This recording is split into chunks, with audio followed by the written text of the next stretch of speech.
Bismillah, walhamdulillah, wassalatu wassalamu ala rasulillah Sayyidina Muhammad ibn Abdillah wa ala alihi wa sahbihi wa man walah wa la hawla wa la quwata illa billah. Subhanaka la ilma lana illa ma'allamtana innaka antal alimul hakim.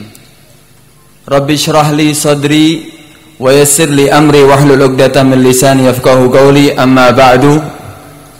Al-Imamul Ghazali menyebutkan dalam kitab Ihya, kita dianjurkan untuk memilih seorang ulama, seorang alim yang bisa dijadikan panutan, bukan sembarang orang alim.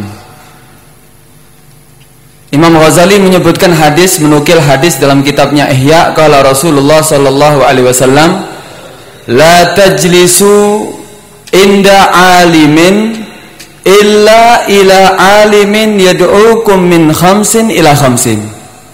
Janganlah kamu duduk bersama orang yang alim, sembarangan duduk bersama orang yang alim, kecuali orang alim yang mempunyai sifat yang mengajak kamu dari 5 untuk kelima.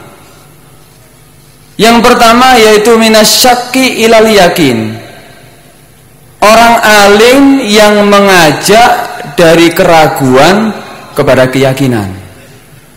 Yang kedua minar riya ilal ikhlas, dari sifat riya menjadi orang yang ikhlas. Yang ketiga minal kibri ila tawadhu, dari sifat sombong untuk supaya kita bisa tawadhu. Yang keempat minar raghbati ila zuhud, dari sifat orang yang senang dengan dunia sampai menjadi orang yang zuhud. Yang terakhir minal adawati ila nasihah, daripada permusuhan menjadi damai. Itu yang dianjurkan. Yang pertama dikatakan la tajlisu inda alimin, janganlah kamu semuanya duduk bersama orang alim. Kenapa ini kok larangan? Supaya kita tidak sembarangan menjadi teman duduk kita atau tempat duduk kita bersama segala orang yang alim. Karena ilmu itu sifatnya itu bisa dimiliki segala orang. Seperti pedang. Kalau ada pedang, itu pedang bisa dipegang orang yang benar, bisa dipegang dengan orang yang salah. Kalau dipegang oleh Sayyidina Abu Bakar As-Siddiq, kalau dipegang oleh Sayyidina Umar ibn Khattab, kalau dipegang oleh Sayyidina Ali ibn Abi Thalib, maka manfaat untuk jihad fisabilillah, untuk membela agama Allah. Tapi sebaliknya, kalau dipegang oleh Abu Jahal, maka untuk memerangi Islam, maka untuk mengganggu orang Islam. Karena itu ilmu sama. Ilmu itu bisa dimiliki oleh orang yang soleh, bisa dimiliki oleh orang yang fasik. Karena itu ilmu itu sifatnya netral, bisa dimiliki oleh siapapun. Karena itu pilihlah, jangan sembarangan duduk bersama orang alim. Disamakan juga seperti air hujan. Kita tahu air hujan itu akan turun dan akan menyirami semua yang ada di bumi. Dikatakan wa ja'alna minal ma'i kulla syai'in hayy, dan kami turunkan, kami jadikan dengan air itu segala sesuatunya hidup. Apapun yang madharat atau yang manfaat akan hidup.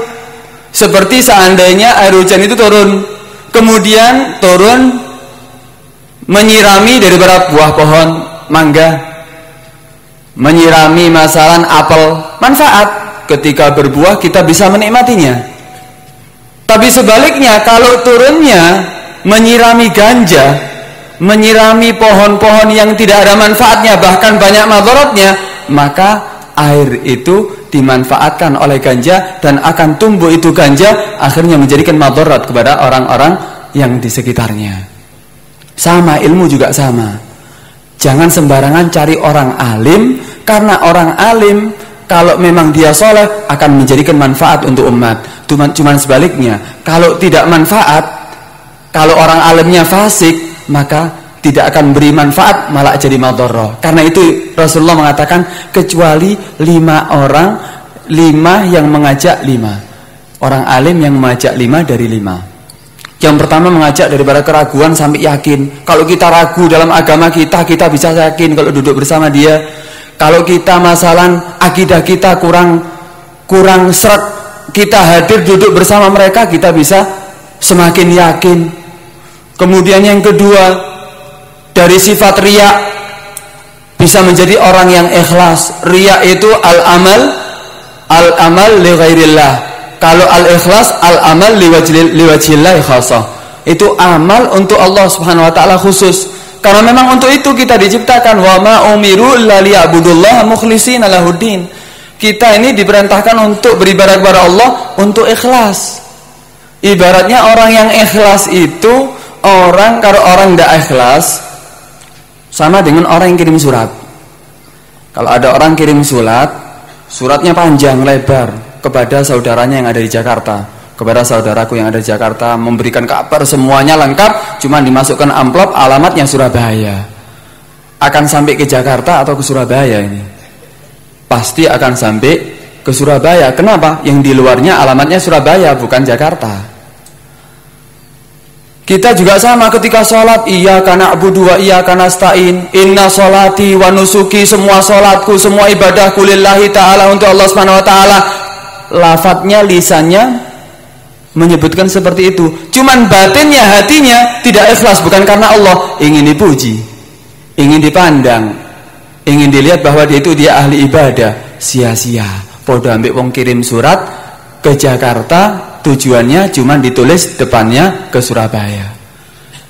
Karena itu orang yang alim mengajak dari sifat riya ke ikhlas ini yang kita ikuti. Yang ketiga, minar raghbah ila zuhud, dari orang yang senang dunia akhirnya tidak cinta dunia. Tidak senang dunia, bukan tidak senang dunia berarti tidak mau mencari dunia, cuman tidak menjadikan dunia di dalam hatinya. Cukup dunia hanya ada di kantong, cukup ada di lemari, cukup ada di tempat yang khusus, bukan di hatinya. Karena itu orang yang alim yang mengajak seperti ini yang kita ikuti. Contoh zuhud, contoh yang jelas yaitu Rasulullah. Kita lihat Rasulullah itu tidak ingin jadi kaya. Bahkan pernah malaikat Jibril itu datang kepada Rasulullah. Dia mengatakan, Rasulullah, aradhanil malaika, aradhanil Jibril ayyaj'ala batha Makkah li dhahaban. Malaikat Jibril datang kepada Rasulullah, ya Rasulullah. Dia menyodorkan kepada Rasulullah, gimana kalau seandainya Makkah ini aku jadikan gunung-gunungnya emas, pohon-pohonnya jadi emas, daun-daunnya jadi emas. Tapi Rasulullah menjawab, tidak, la, walakinni ikhtartu ju'an yauman ju'an wa yauman shiba'an. Aku memilih satu hari kenyang, satu hari lapar. Itu Rasulullah. Sampai doanya ya kita bisa setiap hari kita baca kalau kita mau. Doanya Rasulullah apa? Yang sudah ma'ruf, Allahumma ahyini miskinan wa amitni miskinan wahsyurni fi zumratil masakin. Ya Allah, hidupkan aku dalam keadaan miskin, matikan aku dalam keadaan miskin, kemudian kumpulkan aku bersama orang-orang miskin. Ini contoh zuhudnya Rasulullah. Kemudian orang yang alim mengajak dari sifat sifat kibir, sombong, kepada sifat tawadhu. Kibir itu paling sedikitnya dia merasa lebih baik daripada yang lainnya. Aku lebih alim, aku lebih pengalaman, aku lebih ngerti, aku lebih ganteng, aku lebih kaya, aku lebih, ini sombong. Pertama kali yang sombong itu iblis. Dia itu padahal sudah ibadah 80 tahun. Ibadah menjadi orang alim 80 tahun. Namanya awalnya 80.000 tahun. Namanya dulunya itu iblis itu Azazil. Dia beribadah 8.000 tahun. Kita ibadah tidak sampai 100 tahun. 80.000 tahun. Cuman karena dia pernah kibir sekali, diusir. Bukan diusir saja, dilaknat sampai anak turunannya. Karena itu kalau kita menjadi orang yang alim, kita menjadi orang yang kaya, kita menjadi orang yang pintar, cuman kalau kita tidak menjadi orang tawadhu, bahkan kibir, hati-hati. Bukan mandorotnya untuk kita saja, cuman kepada anak turunan kita nantinya. Karena itu kalau orang alim mengajak dari sifat kibir menjadi orang yang tawadhu, ini kita ikuti. Yang terakhir, dari sifat permusuhan adawah ilan nasihah, kepada perdamaian. Ada orang yang mengajak supaya berdamai, supaya satu kalimat. Itu yang kita ikuti, bukan orang yang memetak-metak daripada umat muslimin. Kalau seperti itu kita hindari, walaupun dia alim, walaupun dia ngerti hadis, ngerti tafsir. Yang kita ikuti ulama yang mengajak perdamaian, tidak mengajak untuk kesesatan. Karena itu contoh yang sudah jelas yang kita hadiri sekarang hallnya, yaitu Al-Habib Alwi bin Segaf As-Segaf. Kita lihat manakibnya, kita baca manakibnya, dari sifat tawaduknya, dari sifat karomnya, dari sifat dia mempunyai murid yang bisa bermanfaat, yang bisa sudah dipastikan ada di Pasuruan sendiri. Itu adalah contoh bagi kita. Mudah-mudahan kita menghadiri hari ini bisa menjadikan sahibul hal sebagai contoh panutan, supaya kita menjadi orang yang bermanfaat baik di dunia maupun akhirat. Wa ma kunna illa imtithan li amril ustaz. Wal afu minkum. Assalamualaikum warahmatullahi wabarakatuh.